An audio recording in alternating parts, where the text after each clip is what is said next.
Spelling தப்பு. என்ன பண்ணிட்டு இருக்க? போன் காமி என்ன பண்ணிட்டு இருக்க? இதுதான் உன் ஃப்ரெண்ட் கிட்டமா பேசிட்டு இருக்கேன். என்ன பேசிட்டு இருக்க? இதுமா அது வந்து எல்லா ஆம்பளைங்கள மாதிரி தானே நீயும். யார பார்த்து என்ன நினைச்ச? இந்த உலகத்துல ஒரே ஒரு பத்தனன் உண்டெனில் அது இது நான் தான். அது ஞாபகம் வச்சுக்கோ. புருஷன் இப்ப கூட பாரு, அந்த பொண்ணுக்கு உனக்கு பர்த்டே வருதுல்ல, பர்த்டேக்கு என்ன ட்ரெஸ் வாங்கலாம் அப்படின்னு சொல்லிட்டு பேசிட்டு இருக்கேன். இத போய் தப்பா மிஸ் யூன்னு போட்டு வச்சிருக்கேன். அது மிஸ் யூ இல்லம்மா, அது மிஸ் பண்ணாம பர்த்டேக்கு வந்துருங்க ஃபேமிலியா அப்படின்னு சொல்லி போட்டுருந்தம்மா. இது போய் தப்பா? உன் பர்த்டேக்கு தான் பேசியிருந்தேன், அதுக்குள்ள நான் தப்பா நினைச்சுக்கிற பாரு. பர்த்டே டேட் என்ன? Birthday date 28/3/1995. அது உன் பர்த்டே டேட்.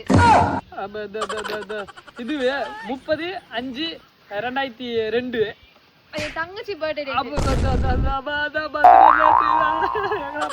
பர்த்டே டேட் கூட இது 8/9/2022. அது நம்ம கல்யாண நாளே. கஹமாதி நாளா போட்டு வச்சிருந்தேன். அது பர்த்டே டேட்டாமா முக்கியம் உனக்கு. இப்போ கூட அன்னைக்கு அந்த ஃபங்க்ஷன்ல உன் ஃப்ரெண்டு ஜெயஸ்ரீ ஒரு புடவை கட்டியிருந்தால, சும்மா அழகா இருந்தாமா. அதே மாதிரி புடவை நம்ம பொண்டாட்டி வாங்கி தரணுமே அப்படின்றதுனால அதை பார்த்துன்னு. அது இது தப்பா? நீ என்ன பாக்கல, அவ்வளவுதான் இருக்க. ஐயோ இல்லம்மா, நான் உன்னதாமா பார்த்துன்னு இருந்தேன். அப்ப நான் என்ன புடவை கட்டினேன் சொல்லு? Oh no